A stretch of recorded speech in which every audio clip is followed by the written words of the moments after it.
And now we're live on the air. How about that? Okay, so for this show, I'm going to open. Whitson, you're going to close? Like immediately? Open, close, done, go home? Well, we're already home, so no. Probably have some filler in between the open and close, I'd imagine. Yeah, filler. Just filler time. Yeah. No, we get to talk to these fine people. Yes. It's not filler. Magnificent. Fascinating content. Exactly. Let me start some music, and then we will start the show. So, off we go.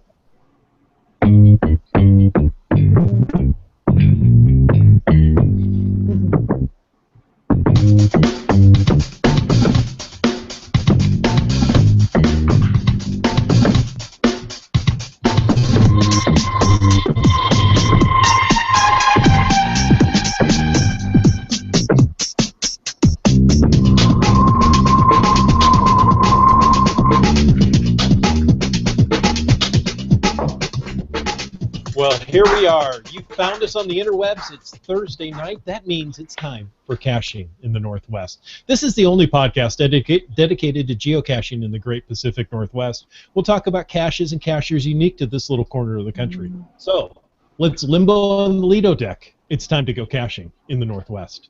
Oh, yes, it is. Thank you for all the listeners that are out there. And tonight we are talking about Geocaching Cruises with our special guests, Helen and Chris from Landsharkz. That's Sharks with a Z. So welcome to the show, guys. Thanks for having us.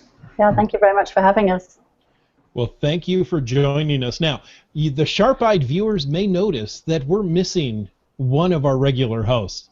The Land Monkeys had family obligations this evening, but have no fear, we've brought in more people than we normally have on a podcast just to cover the missing monkeys. And for you returning listeners, you know we love hearing from you about your favorite caches and caching locations here in the Northwest in your own voice. You know, each week on our podcast, we go out of our way to play just one of these snippets of your excursions here in the Northwest. So be sure to use the voicemail tool on the website and send us your favorite cache, and we will play it on the podcast soon. Your message needs to be just about 15 seconds long. You know, some people are shy. We're only looking for 15 seconds of your time. That's enough time to say your geocaching name, the GC code, the name of the cache, and why you liked it. As is our tradition, we like to throw our guests, ask our guests what their favorite Northwest cache is.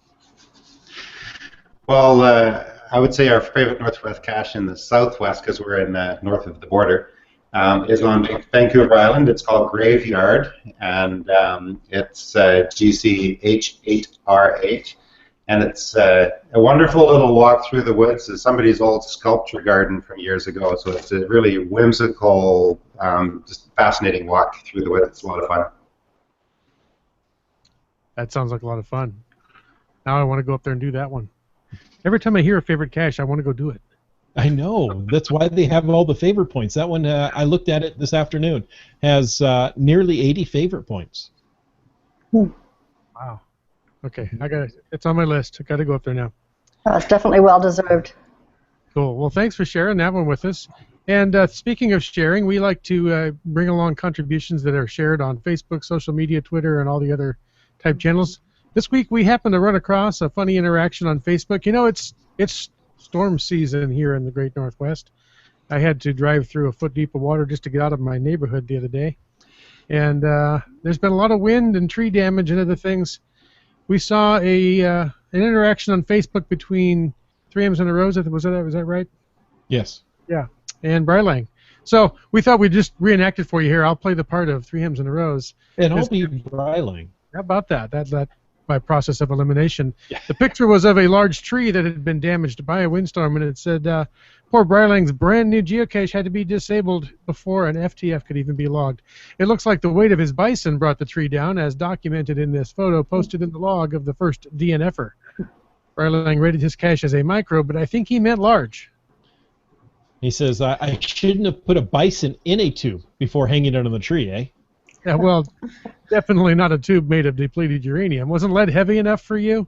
No, not dense enough. It's pretty tough to keep a bison caged for any length of time in a tube. I was hoping to find some osimium, which is pretty hard stuff to get a hold of.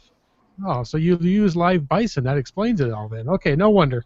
Most of us simple folk can't afford a live bison and opt for the preserved dead variety. So. And it goes on long after that, but that was quite enough. Putting a live bison in a tree is enough to snap even the hardiest of furs. Apparently so. So that was a lot of fun. Yeah, that was a funny interaction. Okay, south of the border, the National Park Service plans to increase cell service in the parks. With the National Park's centennial approaching, park officials say they want to bring new technology to the parks, including adding cell coverage and Wi-Fi to parks like Grand Canyon and Yosemite. The Park Service is developing a plan that would bring high-speed connections to all national parks by 2018. They say that adding cell towers and Wi-Fi could help visitors learn more about their parks by increasing bandwidth while simultaneously adding more historical and cultural online content. They hope visitors will want to learn more about the lands through photos, text, maps on their phones while they're there. Caches. Caches, exactly. No, not national parks, sorry. Earth caches, I said. Oh, Earth caches, of course, Earth caches. That's really why you need cell phone data in a national park. It's the Earth cache. All right, well, that sounds interesting. I'm sure that'll meet with a lot of controversy. There are pros and cons to that all the time. You know, the article went on to say they added some cell towers like in 2013, and boy, they got a lot of flack for that. I'm sure they did. That's one of the nice things about going to some of the parks is escaping cell towers and whatnot. But we'll see how it all shakes out. Well, we got one more little news story, point of interest here before we get to our patient guests. And a story we learned about geocaching Alaska aviation style. This was an article that the Bad Cop found. It describes a man named Paul Claus, how appropriate for Christmas season. It says his unusual twist on geocaching got its start in an unexpected way. He said his daughter Logan tells the story that the pilot, guide, and owner of Ultima Thule Lodge was hosting a friend from Switzerland several years ago when that guest spotted a moose shed from the air and returned with a set of coordinates and a challenge. Could Claus locate the shed too? So the flight that followed inspired Claus to develop an annual invitation-only event. It combines a treasure hunt sensibility with two of the best aspects of the state's aviation environment, and those would be stunning scenery and off-airport operations. So it's grown into a whole event, annual event here. It's launched each spring from Claus's Lodge in Wrangell, St. Elias National Park. Engages about a dozen invited competitors in 2 days of fun that mimics the popular activity of geocaching that we all know and love. On the first day, participants place 6 marked hard-boiled eggs. We saw a video of them just writing Sharpie on the hard-boiled egg shells. And they use these because they're biodegradable. So if they aren't recovered, they break down in the environment safely. They're recorded locations with the GPS coordinates. Sounds a lot like geocaching. And then on the second day, after sharing the coordinates with everybody, they go looking for each site. They get points for finding sites and having their own eggs found. But winning, it isn't really the point of the event. Mostly it's about getting out and flying with good friends and family and enjoying Alaska in a new and creative way. According to Claus, the few rules are basic and safety-oriented. All aircraft must be on big tires. They don't allow wheel ski combinations up there for this event. Each team must include both a pilot and a spotter, and the sites have to stay within a 25-mile radius of the lodge. So, I thought that sounded like a lot of fun. I mean, that does sound like a lot of fun. Yeah, what a great way to put aviation and geocaching together. So, and videos. There's some great video clips online of that too. So there are. And as we always do, there will be links to this in the show notes, so you'll be able to go over there, click till your little heart's content, and watch videos. But cool. What we really need to do is move on to our guests. Now, yeah, there you go. First of all, Chris and Helen, can you tell us a little bit about you, Landsharkz, and maybe how you got involved in geocaching, how long you've been caching, and what do you enjoy most about it? We've been geocaching since 2005. a friend of Chris's that he's known since he was, in his late teens, early 20s. Basic training in the Navy. Yeah, he got into geocaching, and we were together one evening as a family, and he told us about it and said, I think you guys would really like this, because we spent a lot of time outdoors and hiking and in the parks. And so he took us out, and then that was it. We were hooked within 2 days. We had a GPS, we had an account, we found 50 caches. And yeah, then the name Landsharkz, we at the time drove a very old Toyota Land Cruiser, and we also liked to sail. We belonged to a sailing co-op up here in Victoria, so we had access to a couple of sailboats, and so we were already out exploring on land and on the water, and so we came up with a caching name that combined both Landsharkz. Then we found out about Saturday Night Live, the connection there, and we're like, oh yeah, I guess so. But that didn't have anything to do with the beginning of it. And yeah, so that's how we got into it, and the name, because everyone asked about the name. Sure. But you got to spell it with... Sorry, go ahead. Oh, I said you have to spell it with a Z, though. You have to spell it with a Z, yeah, not a Z, it's a Z. And what we found is it's an amazing thing to do when you're traveling. We actually do more geocaching when we're out on the road than when we're at home. And it's just a fantastic way to let the locals be your tour guide, right? So because you're in a new place and you want to explore, and it's just a fantastic way to find your favorite places. So the cache that we were talking about, Mystical Woods Graveyard cache with 79 favorites. We use the favorites when we're traveling all the time to help sort of direct where we're going to go. It's a really neat way to find the best of the best when you're traveling. Yeah, I've done the same thing. Mm-hmm. Now, you've had an online store for some time, but I hear that you also recently opened a brick and mortar store this year. Congratulations on that. You have to tell us how that's going, and also, is it true that you have a room dedicated to night caching? We just did some night caches, and I really enjoy it. Yeah, we've had our store open since, when was it, Helen? April or? June. June.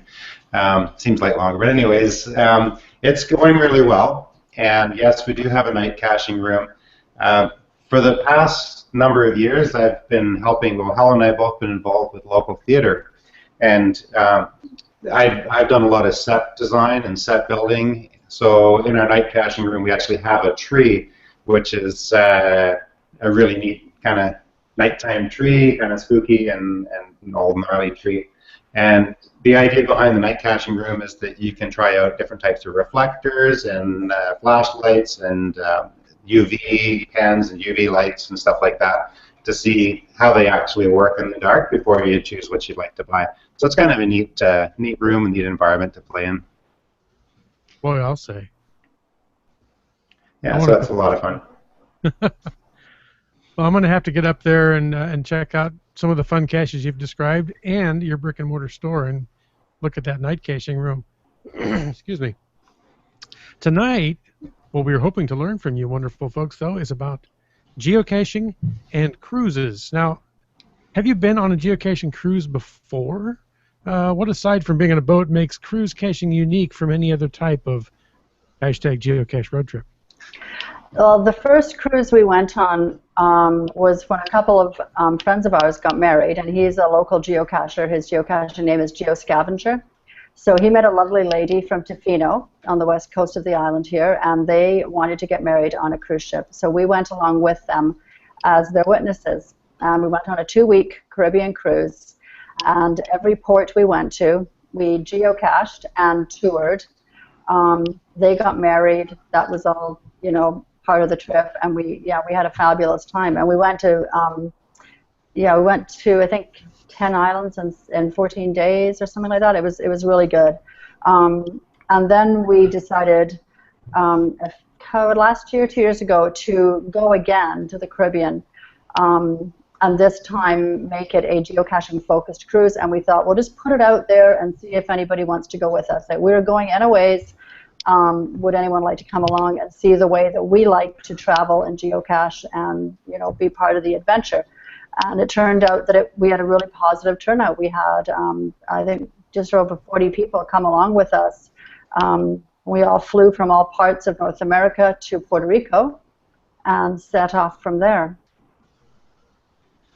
Yeah, it's a bit different, I think, from it's a neat way to travel, because what happens is you got a group of people that are like-minded, quite a large group, and you're together for a week or so. So you really get to know people. It's quite a neat way to get to meet some new friends, and you get together at the end of each day. We're kind of organize it so we have dinner together, and it's a neat way to communicate after the day and share the adventure. And then we also would get together, kind of an optional get together later in the evening, and discuss the next day. So on the Caribbean cruise, some of the days we had organized excursions, and so we would talk about what we were going to do and how we were, just sort of do some logistics planning and stuff like that. And it worked out really well. It was a lot of fun. That's really cool. And while you were there, I assume because it was a geocaching cruise, there was caching involved, right? Oh, absolutely. But I guess the way we like to travel, for us, it's not just about getting every geocache that's there. We love to go geocaching and explore the area, but at the same time, we like to get a sense of the place where we're visiting. So we like to make sure that people get an opportunity to travel around and explore a little bit on their own.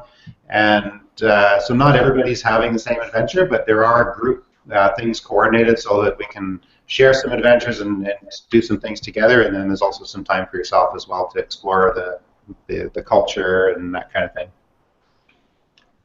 That sounds like so much fun. Well, can you give our fine listeners some details on this upcoming cruise? For example, when does it leave? What ports do you visit? We're going round trip from Vancouver, British Columbia, and we are leaving on the 20th of August. We get back on the 27th, and we're visiting Ketchikan, Juneau, and Skagway, where we actually get off the ship and are going on excursions. And then we're cruising Glacier Bay and Tracy Arm Fjord, where there are, I believe Glacier Bay has 3 earth caches, and I think Tracy Arm has 1 for sure. So, and then there's also the Inside Passage cruising, which is the Alaska Inside Passage, and that's quite scenic. That's, I believe that's the first day. And in each port, we're going on excursions. And what we found on the Caribbean cruise is initially we left it up to people to choose their own excursions. We thought, we won't try and pigeonhole you into everything we want to do. We'll let people choose their own excursions. That was on the Caribbean cruise. But what we found when we had our meetings every day is everyone said, so what are you guys doing tomorrow? Where are we going? And most people liked the choices that we'd made for the excursions and wanted to go along with the ones we were doing. We did organize one privately on Barbados where we actually had 2 buses and drivers, and we had chosen a certain itinerary and places we were going to go, and people really wanted to go on that. We had almost everybody come along on that. So for this cruise, what we're doing is we're saying, here's all the excursions we're doing, and that they're included in the price. And if you don't want to do those and you want to do something else, then we'll take those off. Your cruise will be discounted and you can choose your own excursions. And Christy, the young lady who's our travel agent, and she actually is our admin assistant as well, she said almost everybody, I think she said like 100% of the people are quite happy to go on all the excursions we're going on. So I guess we've chosen pretty good there, but they've all got geocaching on them. Every single excursion has, amazing, interesting stuff, history, culture, sites, as well as geocaches. How cool is that? Yeah, we got the way we kind of set it up, Dave, for example, when we're in Juneau, we actually have we have an option of 2 excursions. I really wanted to go to a mine, and there's an underground in a mine. Helen wasn't too keen about going underground. So we actually decided to do 2 there. So one of them is an underground Juneau Gold tour, and the other one is the Mendenhall Glacier. So for that stop, there's sort of an option of those two. But we're in Juneau for 9 hours in total, and the underground tour is about 2.5 hours or so, and the Mendenhall Glacier is about 4 hours. So you can go do the tour, explore, and experience whichever of those you like, and then you can spend some time wandering around Juneau and exploring on your own as well. And then in Skagway, we're doing.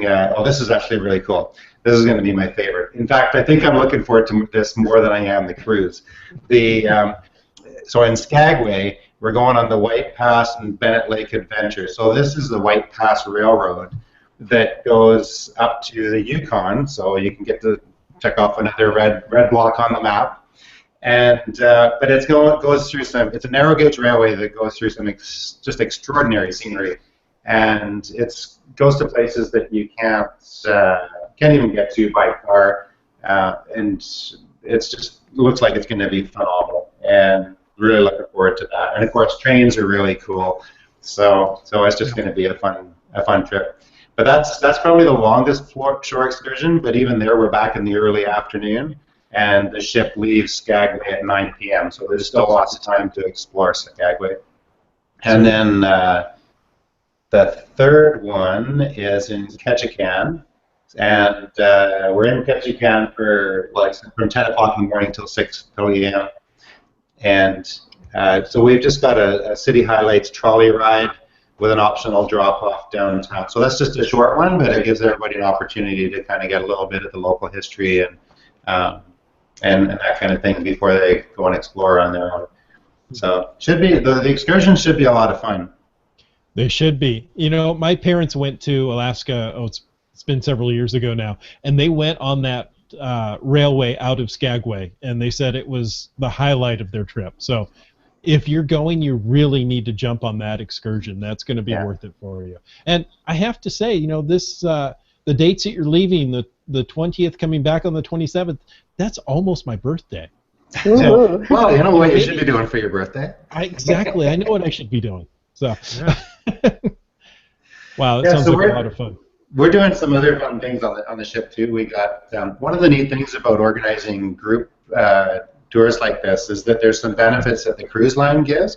So we're going to have a group lunch, one of the premium dining rooms included, and also because we got a group, they give us access to rooms for doing presentations and things. So one of them actually is going to be on the first day, which is the first full day, is a sea day, and I'm going to be doing a 1-hour presentation on photography. So it's sort of travel photography. It's an introduction.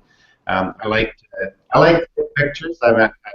Some would say I'm fairly good at it, but I'm going to share some things with folks that are traveling with us about just how to improve your photography a bit. So basic lighting and how do you set up a shot. So even if you're using an iPhone, it'll just sort of kick your travel photography up a little notch and make it a little more interesting for people to look at and a little bit more enjoyable down the road. Certainly, especially on the first day. I mean, you know, going through the inner passage there, the inside passage, is absolutely spectacular, and you're going to get photos that, you know, you're going to remember for the rest of your life. So going through that little bit of a course there, starting off, is going to make a big difference.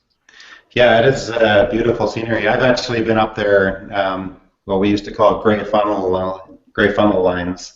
That was with the Navy. So it wasn't quite as luxurious, but the scenery was just as stunning as it will be. And so I know from experience that it's absolutely amazing scenery. Mm-hmm. The other and with thing the military. Oh, go ahead. Sorry, on the first sea day, we're also very, very early on. We're having we've got a room booked for a social meet and greet. So if people haven't connected as soon as they come on the ship the very first morning, everyone will be able to connect and, you know, exchange signature items if they want to, and you know, make connections with people they're looking forward to meeting. That will all be happening on the very first day. We have a private room booked. So we have a reviewer from Ontario coming along on the cruise. So he's available to do any Q&A that's asked. And he's also the one that's preparing the pocket query files for us and making sure that we have everything current and letting people know when to do downloads. We also do like a cacher, like a meet each other bingo, like a little game. So we do things like that, and we're making a custom coin and a trackable tag that each person will get one of each to take with them. So there'll be a limited edition to people on the cruise. So that's like a gift from us. So we give all that out in the very first meet and greet the first day, and that's when we can talk about the tours and see if anybody has any questions, things like that. So we do that right off the bat. Wow, you brought up some really good points there. First of all, pocket queries, because I hear that data on a cruise ship is incredibly expensive if it's available at all. So you'll have these pocket queries already downloaded that the fellow sailors with you, the geocachers, could upload into their GPS. Is that correct? Yes. Well, what we'll do beforehand, we have the travel.landsharkz.ca webpage right now, and the pocket queries are there. So, I mean, you could even go on and download them if you were curious to see what they all look like. But Roy is going to be updating that closer to the time. So before people leave home, they can do a current pocket query, get it loaded on their GPSs. And if they have any issues, we'll all have, a few of us will have laptops, and we'll have copies of them there so we can load them up if anyone needs assistance. Nice. And you mentioned the coin. Is it exclusive to the people coming on this trip, or will you be selling it in your store as well? Actually, no, we don't sell it in our store. We did this last time as well. We're going to be making probably an Alaska cruise gecko. We have a Gecko Coin, which is the most popular coin that we've ever made. And so we make a limited edition version of the Gecko Coin and a Gecko tag. And we make maybe 10% more than we need, and then we actually put them in caches, and we donate them to events and things like that. But we make a few extra just in case we need them, but they're never sold. Very nice. Yeah, we're also going to be talking to some of the locals up there about doing some events and things like that en route.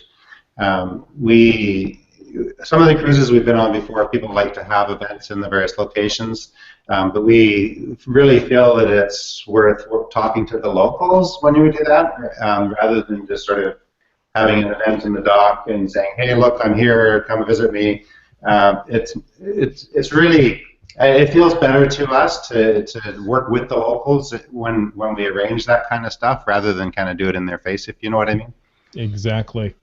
Not too many episodes ago, we talked with the Geocache Alaska organization, and they said just that. It's so much nicer to work with you, to come up and not just throw an event and say, "Hey, we're special. You need to come and see us." Well, how many locals want to go hang out at the cruise ship terminal too? I mean, It's nice to get out to. I mean, if we ask the locals where's a great place to have an event, they might be willing to host it, and if not, they can even make great suggestions of places to host it. But we live here in Victoria, BC. We're in a port city, and we see cruise ships come in sometimes 3 a day during the summer. And there's often geocachers, and they want to hold events. And occasionally the weather is not good, and maybe it's too windy, and they can't dock. And so the host isn't able to make it to their own event. So we don't want that to be us. That's not going to be our reputation in Alaska. Right.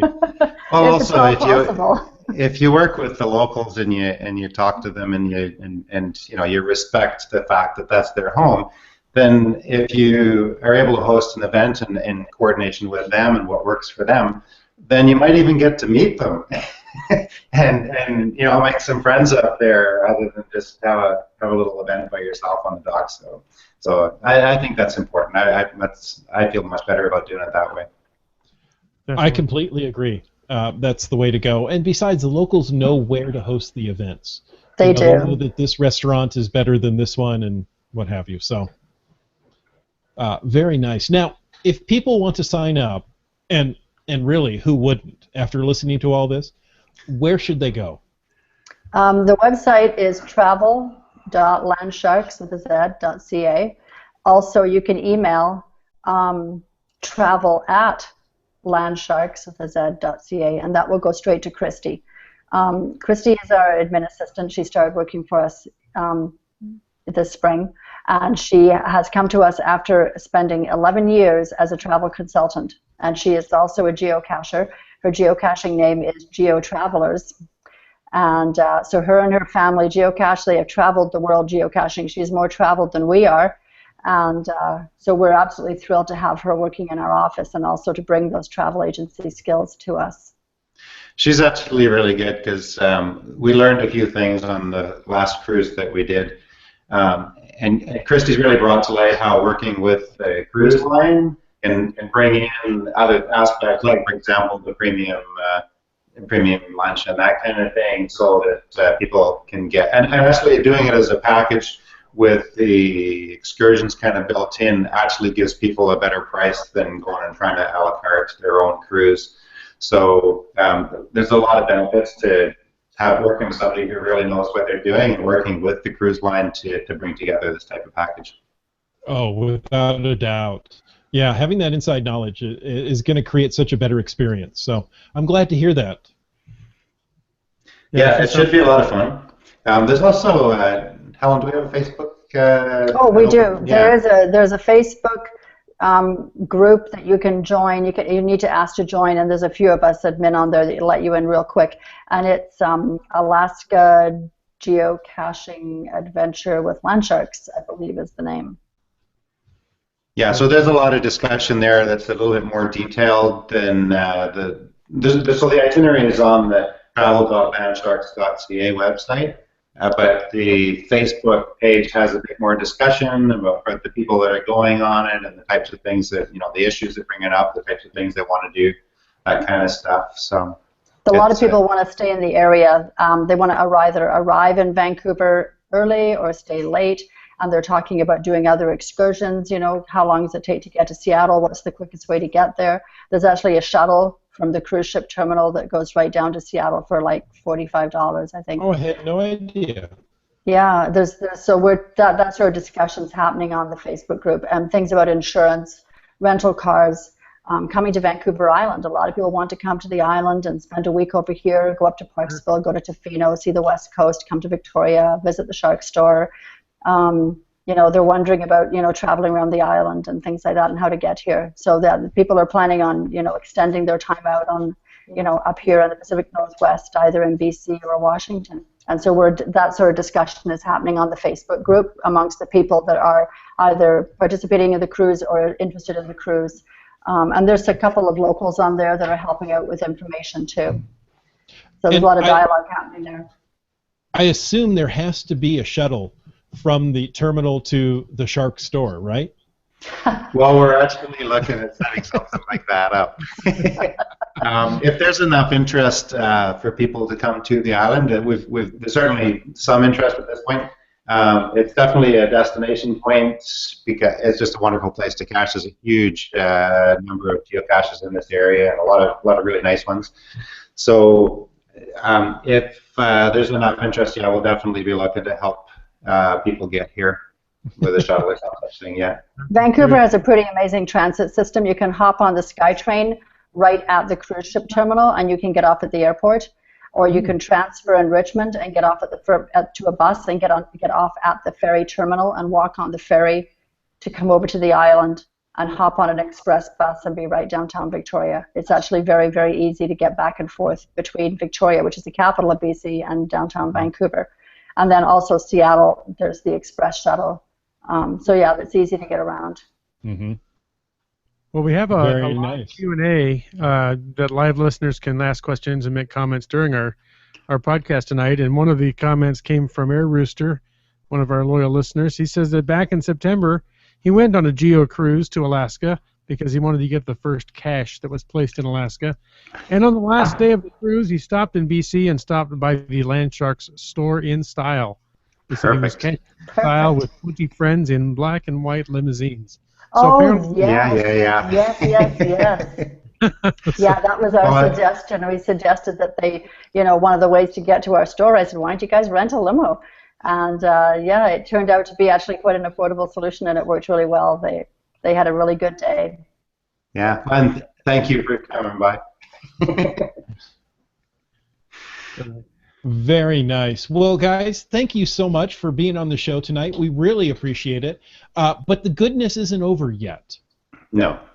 So not only are there spaces left on this cruise, but Landsharkz have been so generous as to offer a prize for one of our listeners. Oh, so, you didn't give the answer yet, Helen. I think I did. I give the answer. Yes, you did. Yes, you good. did. Oh, good. So you had to listen carefully. That's right. Get an email client ready. Address an email to feedback@cashingnw.com, of course, cashingnw.com, with the subject Landsharkz. That's with a Z. That's right. And answer the question, what kind of geocaches will we find in Glacier Bay? Get that into us by December 16th at midnight Pacific Daylight Time, and you'll be entered into the contest. We'll pick a name at random and have Landsharkz mail you an awesome coin. Do one of you two want to describe the coin that you're going to be sending? Go for it, Helen. Okay, this is it's Season's Greetings Geocoin. We designed it at the request of geocaching.com. They asked if we would design their Christmas coin this year.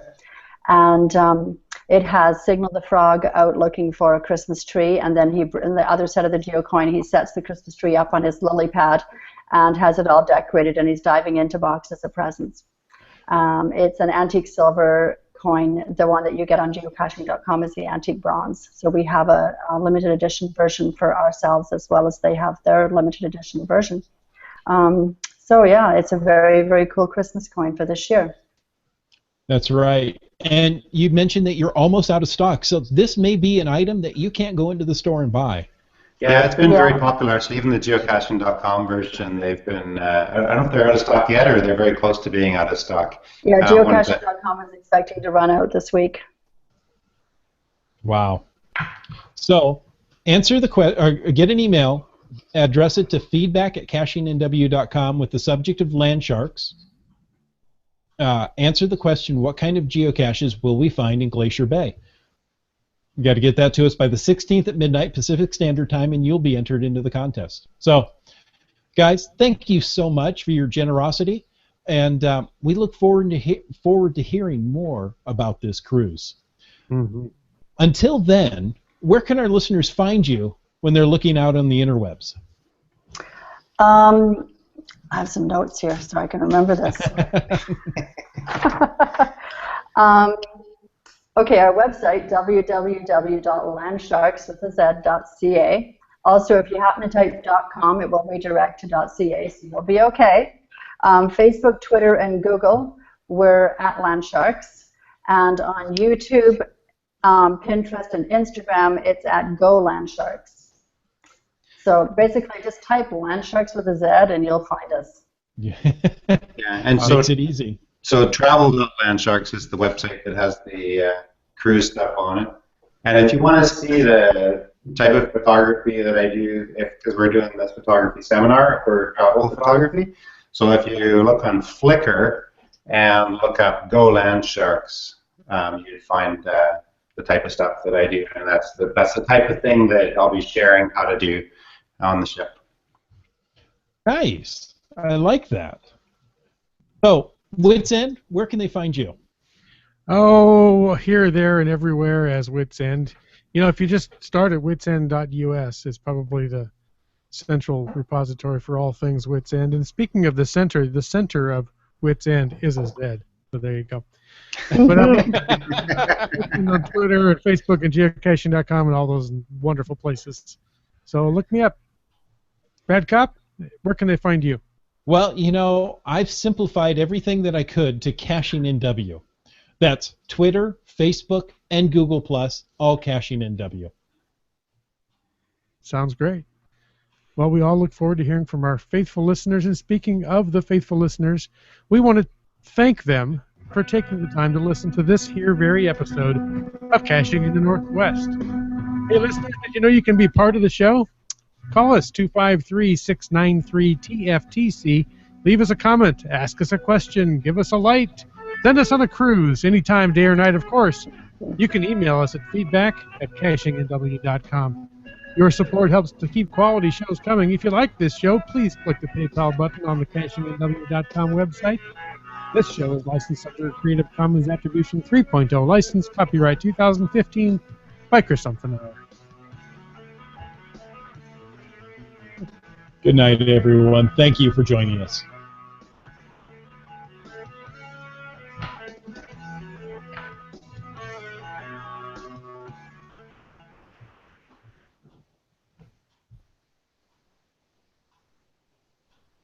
Okay, we are officially clear of the recording, but we are still on the internet. Well, that was fun. Thank you. Oh, thank you. We have a couple of questions in the Q&A. First of all, Breiling is heading out in the morning to go fix that cache and find a new spot for it. Can't fix it. The tree's broken. Go find a new spot for that cache. Breiling also says he wishes he could afford to go on a cruise. So do I. Yes. We had a couple of people mention that they had snagged a Landsharkz Gecko Coin. Breiling got his on Canada Day in Chilliwack after seeing Landsharkz post on social media that they had dropped a coin there earlier. Yes. Oh yeah, that was the one it was a wonderful 36 favorite points that cache had. We had time for one cache. Nice. He had to go figure out which cache they had visited and then race 30 kilometers to make the find. Perfect. Very cool. We try not to make it too easy. I don't blame you. Yeah, it's good to have a little challenge. Yeah.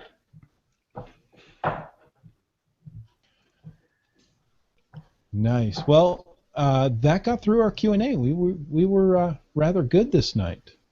Yeah. It's not always the case. So once again, guys, thank you so much. Thank you. I will be in contact with name and address of our winner, and we'll get that off to you. So. Super. Okay. Have a good night. Thanks so much. Good night. Thanks, everybody.